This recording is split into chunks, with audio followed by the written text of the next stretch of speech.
And when I woke up this morning, I was feeling pretty dangerous.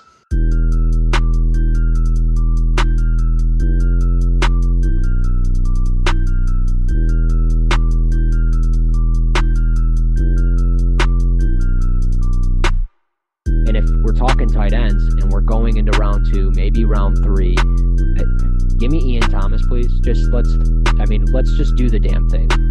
Just based on giving his overall ability. Again, I like his arm. I think he can make every throw. The pick at number 12 is in. Welcome to Cover One, the NFL Draft Podcast. I am Russell Brown. Joining me today, Dalton Risner, potential and I think first-round pick of the 2019 NFL Draft, offensive tackle of Kansas State. Dalton, my man, how we doing?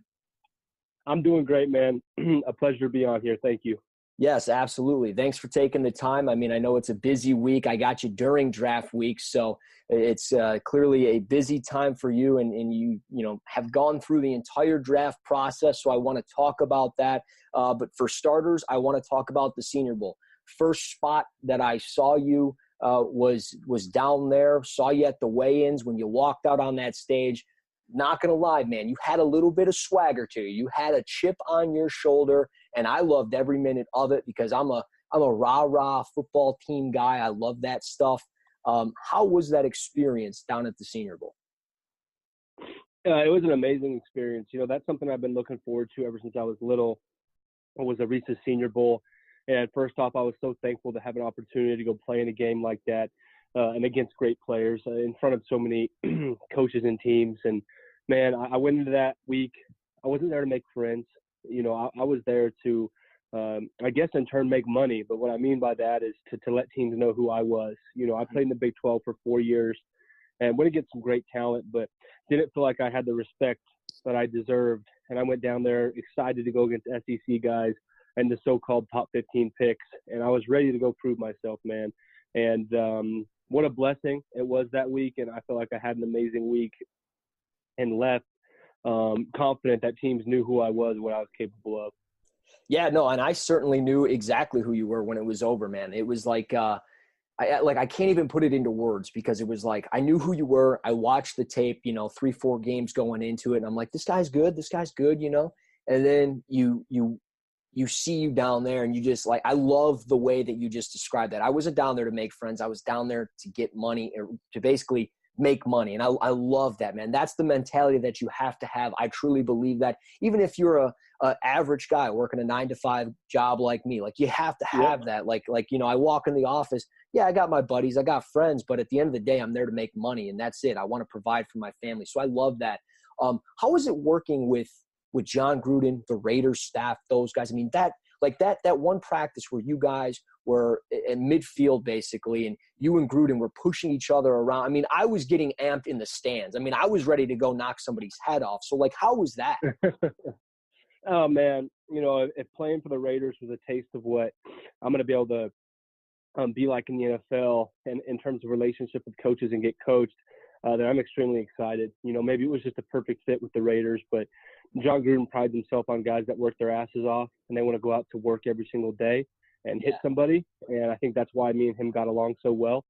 I think he recognized who I was early in the week and what I was about in practice. And it was just so cool to get coached by such amazing coaches and play with such great players. And I just loved that staff, man. I clicked with them and I felt like they understood and valued what I brought to the table. And like you said, by the end of the week, me and Coach Gruden are pushing and shoving each other. And we had a lot of conversations at the Senior Bowl, and I know that he really enjoyed me being on his team. And I'm looking forward to seeing if he's interested to take me in the draft.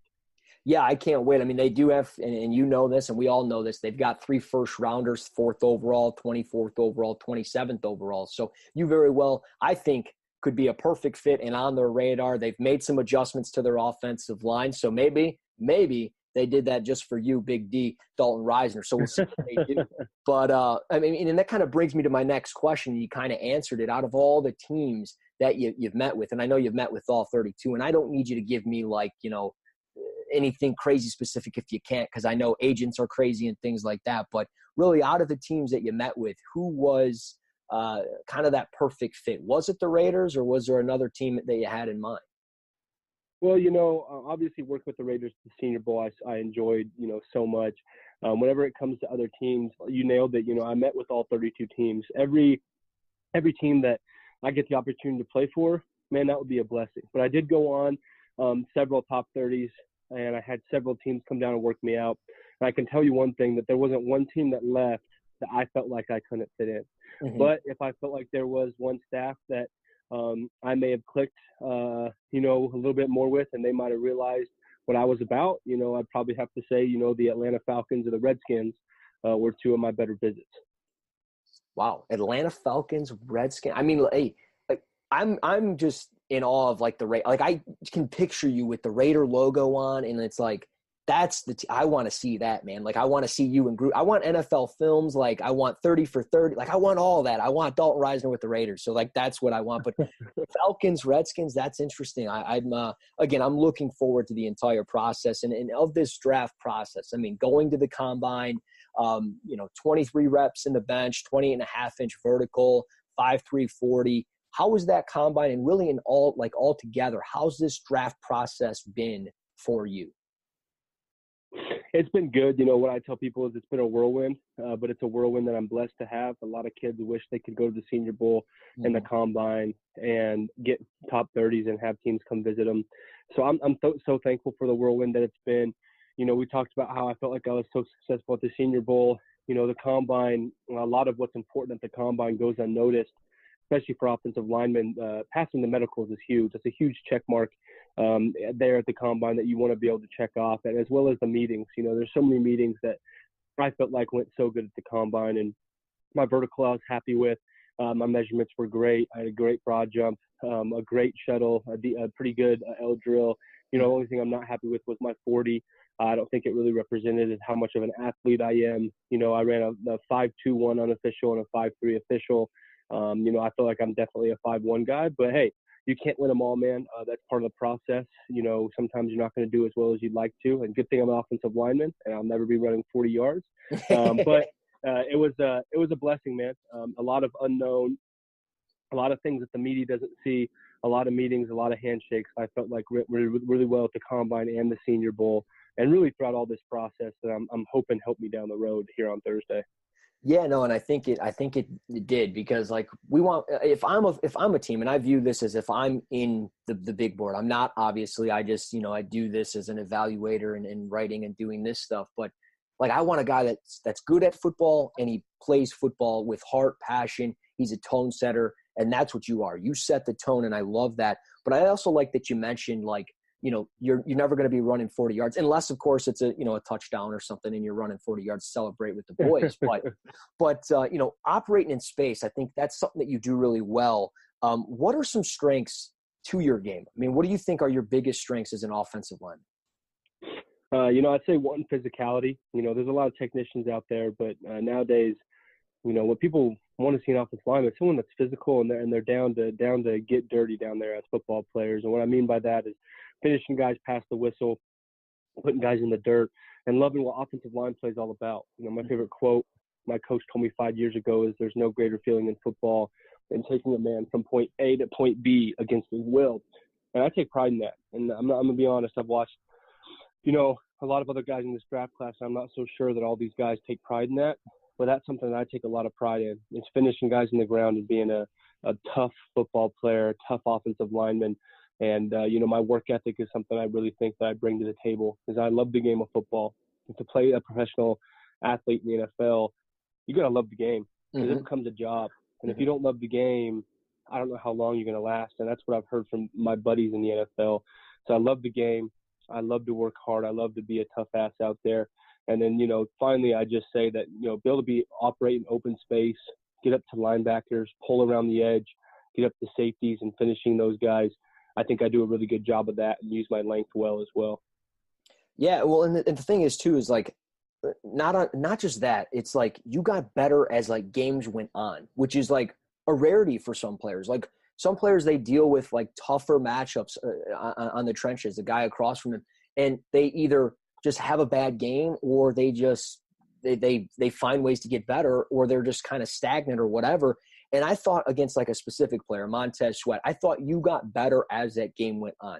not going to lie, a little bit early on, I think his blend of power, speed, and length caught you off guard a little bit, but then you just got better as the game went on and you started taking him away from certain plays. How is it like changing or adapting in game? How are you with that as far as like dealing with somebody like a Montez Sweat, and when you get into the next level, if you got to play against a Donald or a Khalil Mack and stuff, like how is it in-game changing and doing those things? How is that? I think that you just got to be able to think on your feet. If you want to be a good football player, you got to be able to, see what someone's good at, see what you're doing, and be able to correct that, and be able to find ways how to be better against that opponent. And, I'm constantly doing that during the game. Montez Sweat was a great player. I love watching that tape. When coaches ask what tape they want to watch, I put on that tape because, Montez is a great football player, and I feel like I did a pretty good job that game other than a few plays. So, I think that in a game like that, or any game, especially when going against a guy like those Aaron Donalds that you're talking about, man, you got to be able to adjust. Those are great athletes and great football players and great offensive linemen. What they learn to do is they learn to adjust and learn what's the best way to block this guy. What is he doing and how can I counter that? Yeah, well, and I couldn't have said it any better myself. And I think you're going to be fine at the next level because you've shown that growth over the last 49 career starts. I mean, you're a 3-year captain. I mean, you have the accolades. You have it all. Is there anything at Kansas State that you wish you guys could have got done that you didn't get done? Well, most definitely, man. We went 5-7 this last year. Didn't make a bowl game, and my head coach, Bill Snyder, Hall of Fame coach, retired. And I wasn't away for him to go out. That was my team, and that was a team that I came back for. I decided not to come out, and I decided to come back another year. And, I had Big 12 championship hopes. So extremely disappointing. We had some great years at Kansas State, and some teams look at that and say, well, you still won 5 games, but for our expectations, we just weren't happy with that. So definitely wish we could have had a few more successful seasons there. Now, why did you choose Kansas State over some of the other schools? What drew you in to being a Wildcat?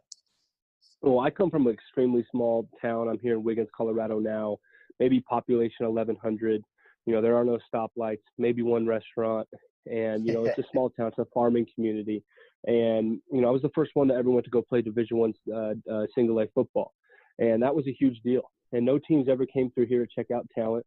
No teams opened my film. No one was giving me a shot because it's 1A football. And it was a tough process, man. I started going about 10 camps a summer, start my 8th grade year, get my name out there to coaches, and had so much help from my brothers and my parents and my family members. It was amazing, and ended up getting a few offers. But anyways, it was a really tough process coming from where I come from, and my Kansas State offer came in like number 4. And they were like the first Power 5 school to offer, and I guess I just appreciated them. They took a chance on me, and they realized what I was about. Mm-hmm. They said, my offensive line coach sat me down and said, "You're going to be a 4-year starter and a 3-year captain." 5 years later, that's exactly what I was. And they just had faith in me. They want me. They didn't say, "Oh, we could use it." They needed me. They needed me at K-State. And, I got some other big offers, and it was easy to choose Kansas State for that one reason. And the second reason is that the way things are run there, they're a blue-collar program that prides themselves in kids that aren't entitled, kids that want to come in and work their butt off. And Coach Snyder was more interested in turning me into a better father, a better husband, a better brother, a better friend, teammate, a man, before he was a football player. And before he was, interested in making me a better football player. I thought that was special and not something that I saw, with other coaches. Like, man, you want me, like, I want to put a helmet on.